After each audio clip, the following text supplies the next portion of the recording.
Bonjour à tous. L'élection 2026 n'aura pas lieu. Je vais vous faire une confidence qui n'en est pas une pour certains. 70% du clan Sassou l'a lâché. Il le sait. Il en est conscient. Nombreux de ses parvenus ont construit des immeubles de 3, 4, 5 étages. Et ils ont minimum 2 milliards, 3 milliards cachés dans ces immeubles. Ils n'ont pas du tout envie de les perdre. Voilà la raison pour laquelle ils ont lâché Sassou. Pourquoi ils vont les perdre? Ils vont les perdre si le peuple congolais se met dans la rue. Mais partout dans le pays. Il suffit simplement, je sais qu'il y en aura, il suffit simplement qu'il y ait un soulèvement populaire, parce que le peuple commence à en avoir assez. Ils vont tous se barrer, ils vont tous partir, ils vont tous s'enfuir, abandonner les immeubles et abandonner dans ces immeubles des milliards cachés. Voilà la raison pour laquelle 70%, je précise bien 70% du clan Sassou ne veut pas perdre leurs biens mal acquis. Ils veulent donc sacrifier le vieux. Ils veulent sacrifier une personne que de tout sacrifier. Déjà de un, ils veulent pas perdre leur pouvoir parce qu'ils disent que c'est leur pouvoir. Il est à eux. Ils veulent le garder encore au moins 20 ans, 30 ans. Ça, je sais pourquoi je vous le dis. Il y a un pasteur, je citerai pas son nom, qui m'a appelé pour me dire « Charles Alexandre, critiquer Sassou ne sert à rien, vous perdez votre temps. Vous tapez sur Sassou, c'est un très mauvais travail pour la diaspora. Mais il faut plutôt s'attaquer au système. » Il a raison d'une part. Sauf qu'il a oublié que le système a été mis en place par Sassou. C'est Sassou qui est au centre de ce système. C'est Sassou qui tire les ficelles, mais partout. Vous le constatez aujourd'hui. Quand il s'agit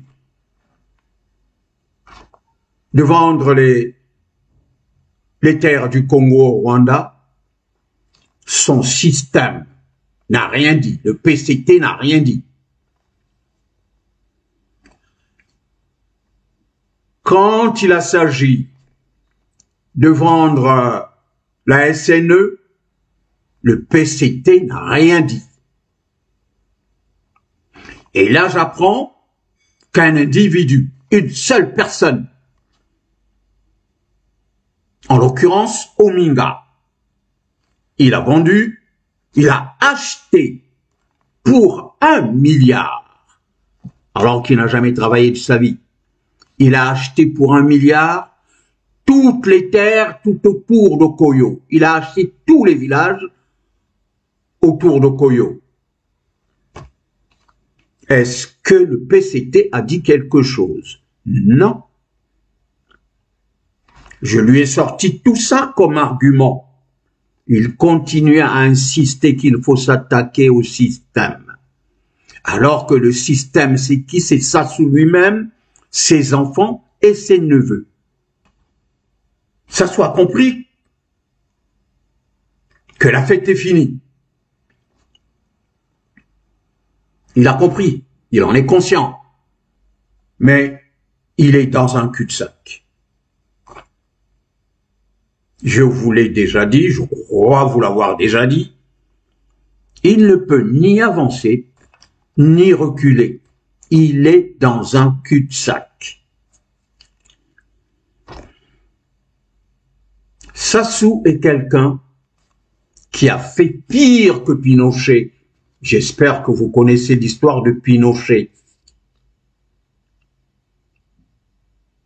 Pinochet a fait la moitié de ce que Sassou a fait, même pas la moitié. Il en est conscient. Il a peur non seulement de faire de la prison, il préfère mourir que faire de la prison. C'est pour ça qu'il attend qu'il y ait simplement un courageux qui vienne appuyer sur l'interrupteur.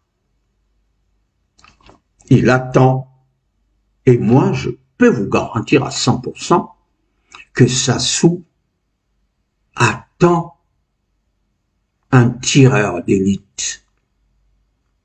Il ne s'y opposera pas.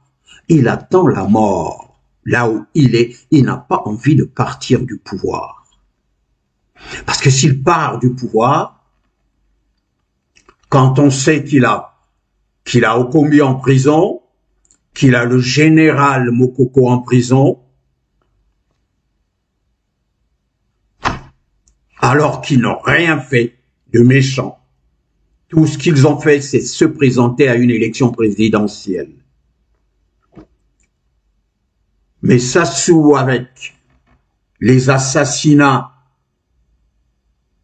des présidents Marien Ngouabi, Massamba Deba et le cardinal Émile Biayenda,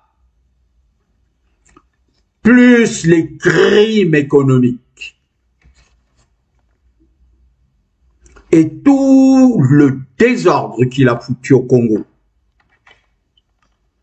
la haute trahison, Sassou risque de mourir en prison. Si c'est moi qui étais le juge.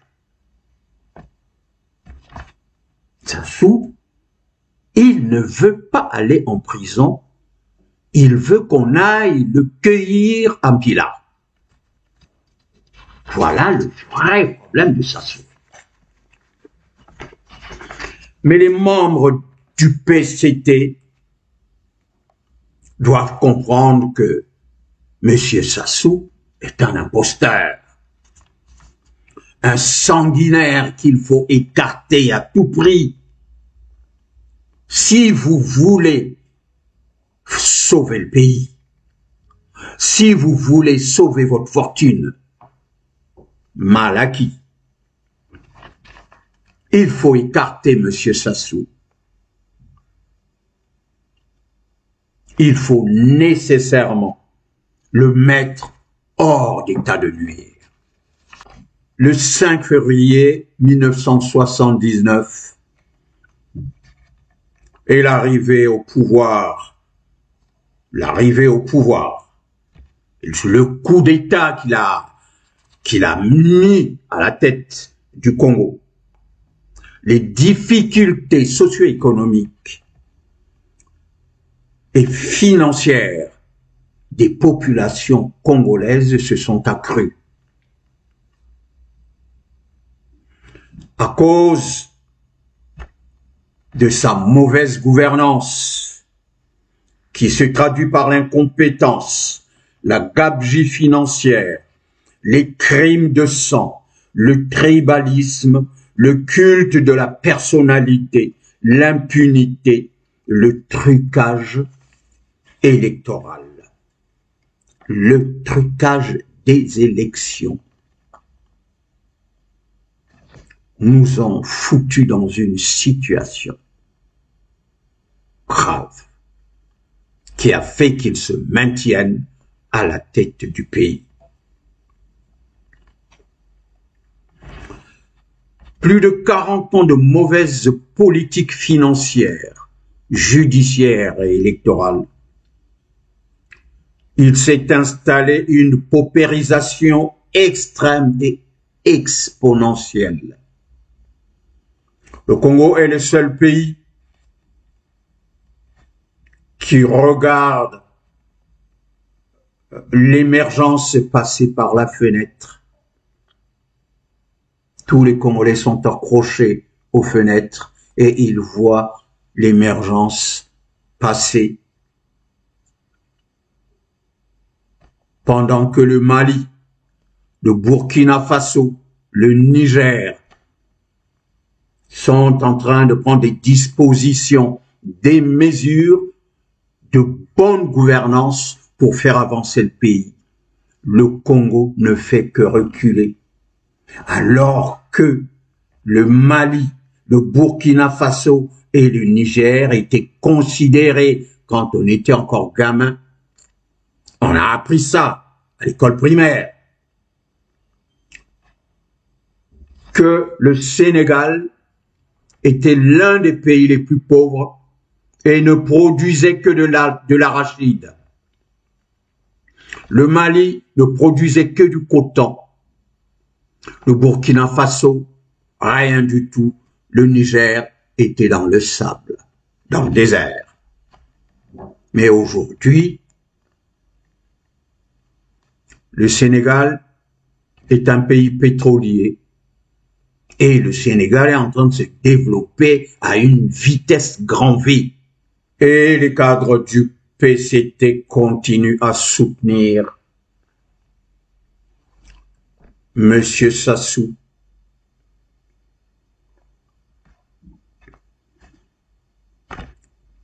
Ils n'ont pas le choix.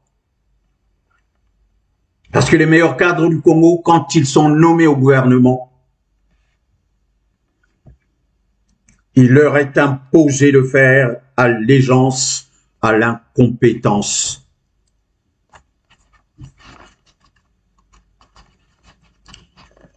Il leur est imposé de passer par la franc-maçonnerie.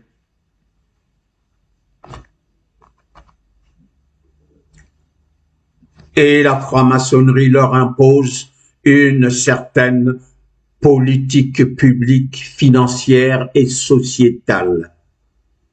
Il faut jouer les idiots. Il faut jouer les aveugles, sourds et muets. Il faut être beau-parent. Il faut être maîtresse. Il faut être double cime pour réussir au Congo. N'a rien à voir avec l'homosexualité. Chez nous, c'est du satanisme. Vous vous rendez compte? Ce qu'on fait subir aux chefs, aux pères de famille, les pères de famille sont détruits, vous vous rendez compte? Imaginez-vous, dans une administration où tous ceux qui doivent avoir des promotions baissent la culotte. Ces gens, psychologiquement, sont complètement détruits. Ils ne peuvent pas travailler pour l'intérêt du pays. Ils savent qu'ils sont là, ils bénéficient à la force de leur derrière. Et c'est pour ça qu'ils sont méchants. Ils veulent tout détruire. Tu oublies tout ce que tu as appris à l'école. Tu es ingénieur de ceci, ingénieur de cela, docteur d'État. C'est pas des bons cadres qui manquent dans le gouvernement de Makosso. Bruno Itoa, il a été cadre chez Elf, un très grand cadre chez Elf, quand il n'était pas encore politique.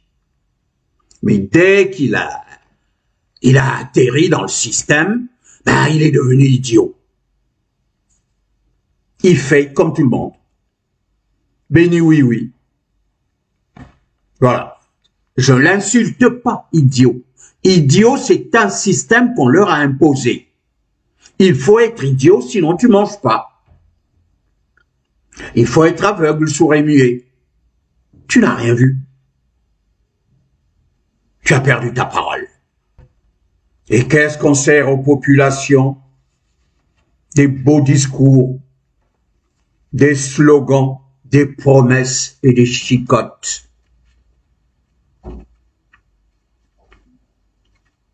Hier, on parlait des Safou, Safuna Kwanga. Aujourd'hui, et les Safuna Kwanga, on n'a rien vu de cela. Rien vu. On n'a pas vu par où Safuna Kwanga sont passés. Aujourd'hui, on nous parle d'un jeune, une entreprise. Déjà, tu n'arrives pas à donner à manger à un jeune Congolais. Donner à manger à vie à un jeune Congolais par l'agriculture. Notre pays est immensément riche. Les gens peuvent manger à leur faim. Comme ici, on n'est pas riche, ici en France, mais on a le minimum. On peut manger à sa faim. Et si tu manges pas à ta faim, c'est parce que tu es un gros paresseux. C'est parce que tu veux pas aller travailler. Mais il y a du boulot. Même un boulot de 800 €, tu peux le trouver. On maintient le peuple dans l'esclavagisme.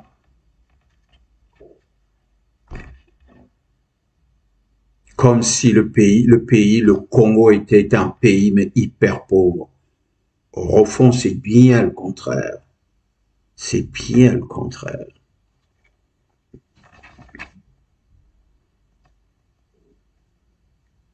Les populations sont maintenues dans la misère par un seul homme depuis 40 ans et par son parti. Bien que plus peuplé que le PCT et le clan Sassou, le peuple congolais végète. Il croupit dans la misère imposée par un système plus que vieillissant et sans repère. Aujourd'hui, les Congolais doivent se rendre à l'évidence afin de sortir de cet esclavagisme avilissant.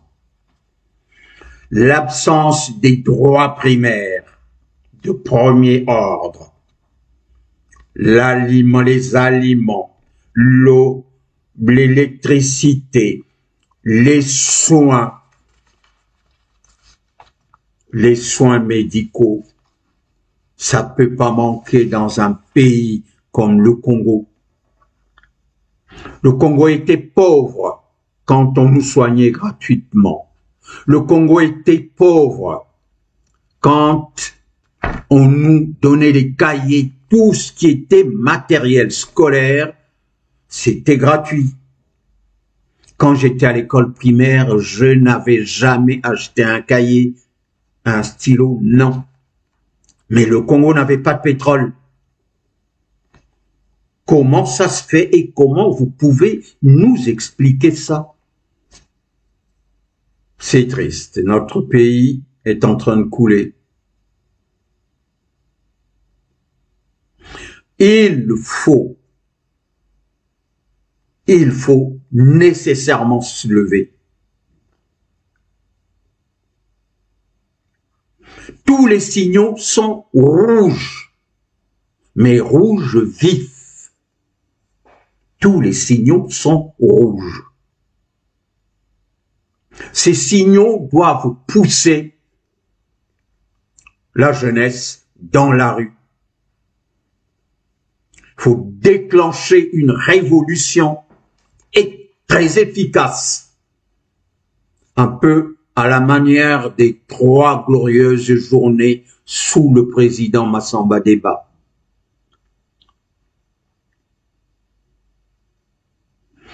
Sans une telle révolution, M. Sassou et sa bande continueront à vous tuer, à voler et à détruire le pays. Il est temps de mobiliser tout le monde pour une vraie révolution. J'en appelle aux forces démocratiques et patriotiques d'aider le peuple congolais à se mettre dans la rue. Il y a un opposant qui a dit « On ne peut pas casser les œufs, on ne peut pas faire l'omelette sans casser les œufs ». Mais aujourd'hui, l'armée ne peut pas se permettre de tirer sur la population. Ça, il faut vous mettre ça dans la tête. L'armée congolaise est du côté du peuple. Parce qu'ils n'ont pas envie de perdre. Un général est un fonctionnaire. Mais il a un immeuble de 5 étages. Un fonctionnaire, un général, qui a une paye peut-être de 300, 400 000, ne peut pas avoir un immeuble en un temps record. Les généraux du Congo ne veulent pas perdre leur bien mal acquis. C'est pour ça qu'ils se rangent du côté du peuple pour sacrifier Sassou. Sassou est un homme déjà mort. Il attend simplement qu'on appuie sur l'interrupteur. Il le sait. Vous avez vu le discours qu'il a prononcé dans un pays arabe, là où il a été invité? Je ne sais pas s'il s'est fait inviter ou il a été invité. Alors, quelqu'un qui se fait traiter pour un président de la RDC, c'est qu'on ne sait même plus où le situer. Donc, il est nulle part. Il faut faire quelque chose. On ne peut pas continuer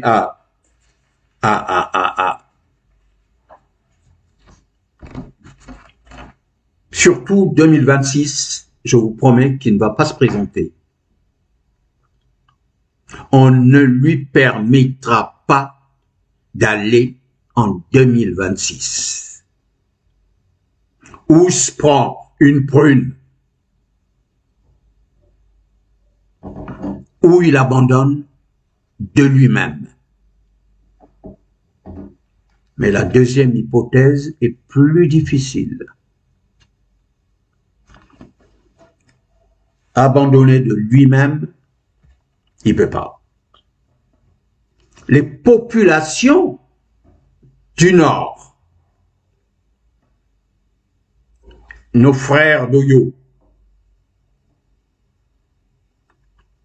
ils ont commencé massivement à dire non à Sassou et à sa bande. Les populations d'Oyo et tout le Nord. Vous avez dû remarquer, Monsieur Sassou va chercher son soutien dans le Sud. À Loudima, là où il va parler d'un hôpital en construction qu'il a aperçu dans la forêt, dans la savane, comme s'il ne le savait pas. Alors que cet hôpital a été construit il y a plus de 7 ans dans les municipalisations accélérées. Tout ce qui a démarré, tout est resté, éléphant blanc, il le sait, mais il fait semblant pour dire « J'ai été surpris de voir un hôpital abandonné dans la savane. Il a été surpris, mon œil. » Il prend les Congolais, alors surtout nos parents du Sud, il les prend pour des idiots. Il pense que son discours n'est pas compris même du dernier paysan. On sait qu'il est en train de se foutre du monde. Il se fout, il se moque des Congolais.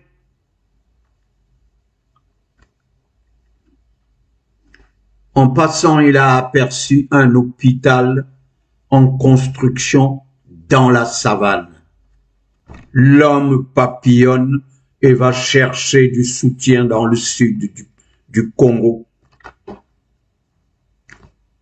Il est à la recherche des alliés de fortune, mais ces alliés ne peuvent plus rien lui apporter.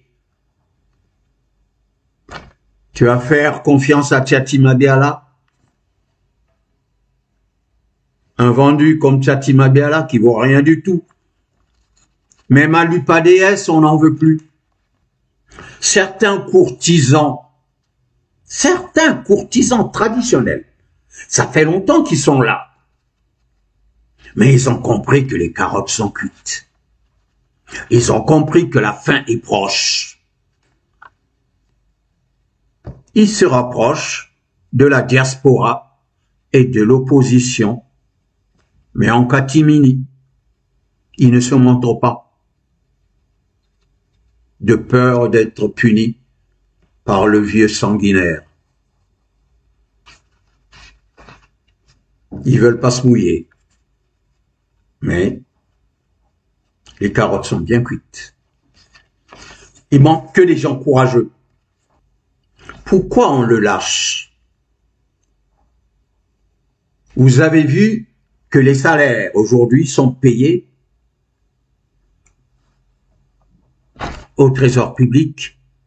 Il n'y a rien du tout.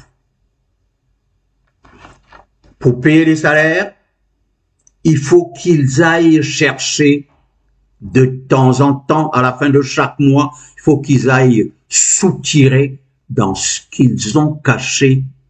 Mais ils vont le faire pendant combien de temps? Les trésors financiers constitués par les membres du clan ne leur permettent plus de suivre le rythme de leur maître, au risque de tout perdre. Il sait, M. Sassou sait, qu'il ne va pas tenir déjà 2025, jusqu'à la fin 2025, il aura du mal à tenir. Il sait qu'il est isolé, il sait qu'il est lâché. Le reste, ce sont les derniers efforts. Le reste, c'est du cinéma. Tout ce que vous voyez aujourd'hui, c'est du cinéma. Il est fini, Monsieur Sassou. Il est fini. Il est fini. Mais il faut un courageux. Est-ce qu'on a encore des courageux au Congo? Il faut que les gens sortent. Il faut qu'on demande à la jeunesse, à toute la population, de sortir de partout. Ils n'oseront pas tirer sur un Congolais. Ils vont pas tuer 1000. Ils ont assez tué. Ils ne peuvent plus tuer. Voilà. L'élection 2026 n'aura pas lieu. C'était ce que j'avais à vous dire aujourd'hui. Merci, chers amis.